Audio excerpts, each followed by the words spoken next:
Running a solo lawn and gardening business suits me.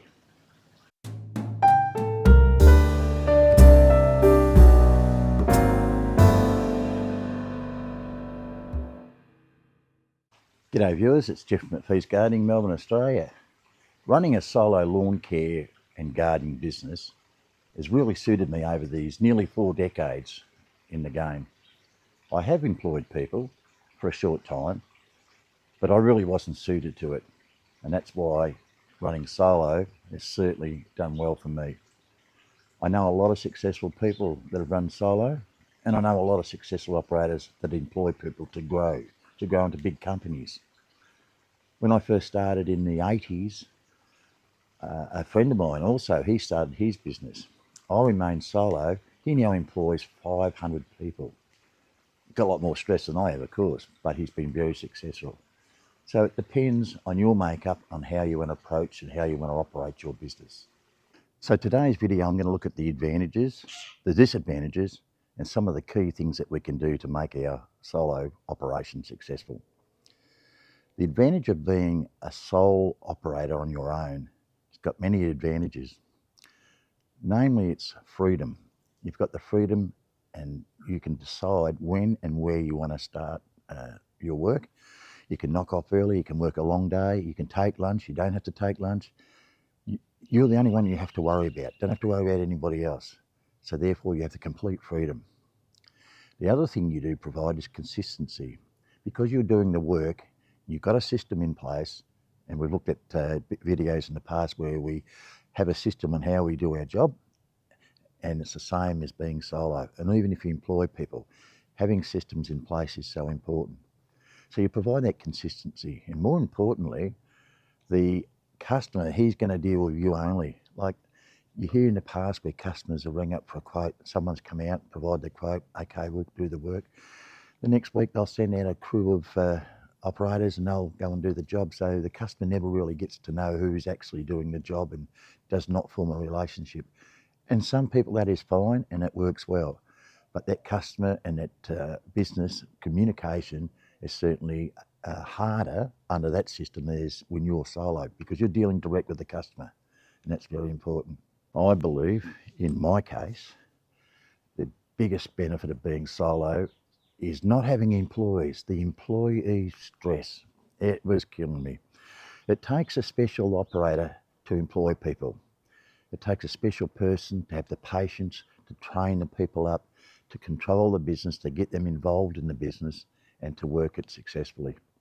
My previous employment, I had lots of employees, and that's probably what ruined me, because it was just a totally different system when I'm using someone else's money. But when it's your money, when it's your business, there's a lot of pressures.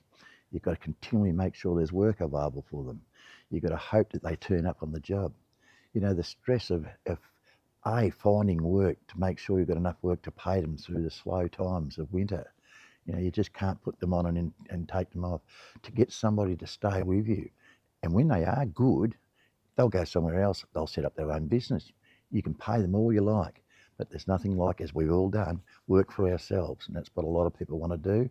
Good operators, and that's what they do. They leave you. And I encourage that. I think it's great. So to find the right employee is so hard to do these days. You know, the stress of having employees, you'd set up a big job. We had a big landscape job and we had to do a lot of mulching and a lot of planting out. I had 4 staff, relatively young guys. It was a warm week, 35 plus degrees. Now, day one, I was there early, had everything set up, plants, truckloads of plants, mulch delivered. Phone call goes, number 1 employee, sorry boss, I'm sick, can't come in. Employee number 2, same, and as did the 3rd one. So those 3 either had a huge night, which I suspect, but more logically, I know what they were going. They love surfing, so I wasn't going to see them for a few days. So that left myself and the other employee to do the job. Absolutely killed us. We did the job because we made the commitment to the client that we would do the job, and we did. After that, I thought, no, I'm not going to be rocking, going away and coming back to the job with the guys asleep in wheelbarrows. It just wasn't worth it, and I probably wasn't a good employee.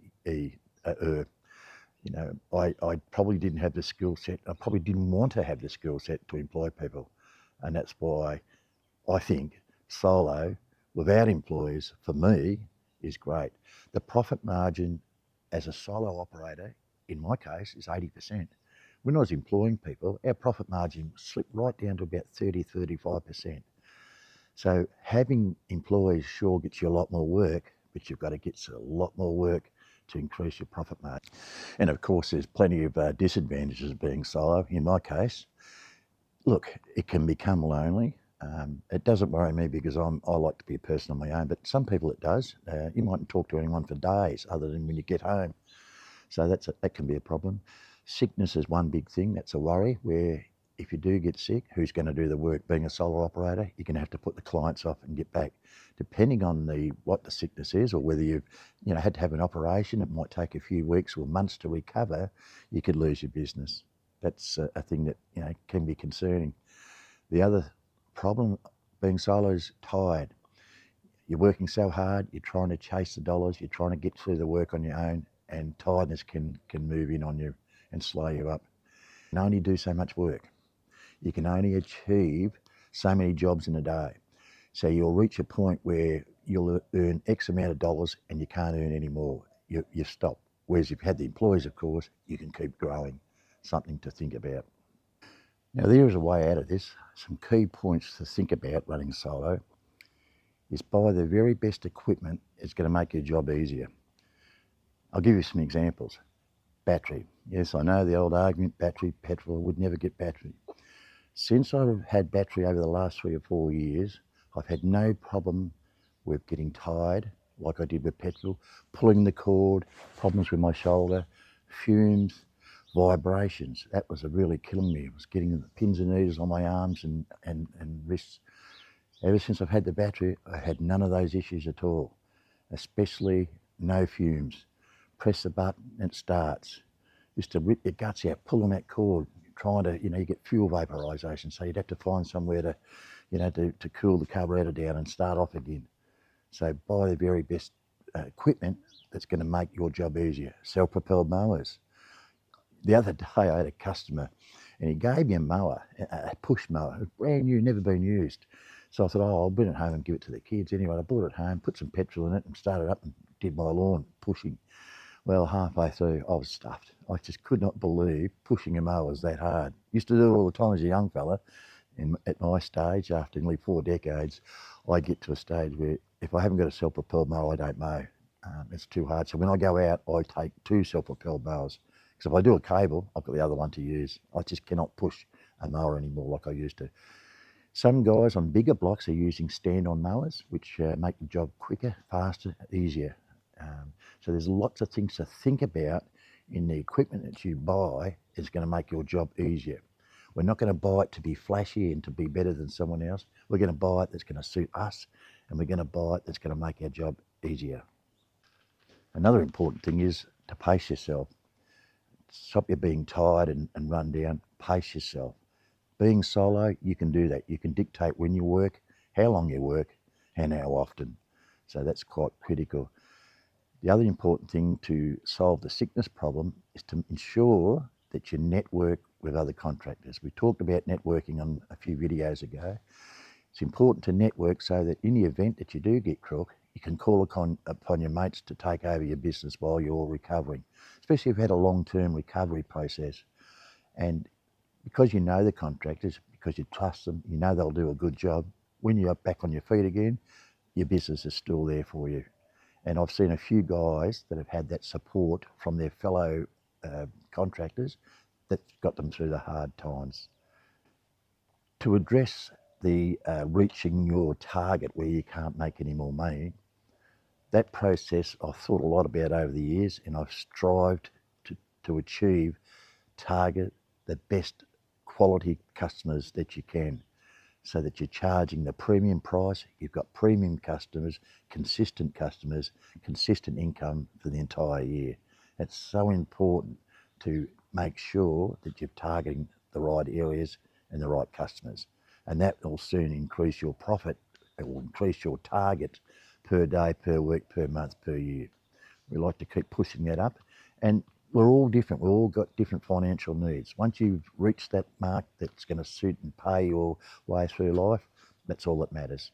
Whatever I'm earning and whatever the bloke next to me is earning, it's irrelevant. It's what affects me and my family.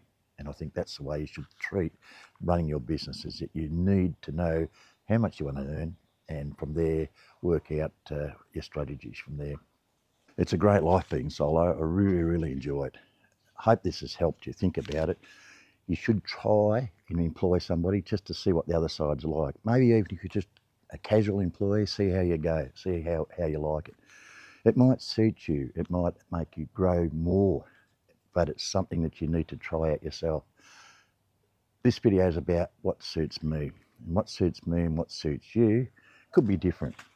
I know there's a lot of self-employed solo operators out there, and I know why they do it, exactly for the same reasons I do. But as I said, try the other side, see what it's like, and you may go on further. Who knows? Anyway, viewers, thanks for watching. We'll see you on the next video, and please subscribe if you're new to the channel, and be really interested to hear your comments and stories about being a solo operator. See you on the next one, guys and girls. Bye.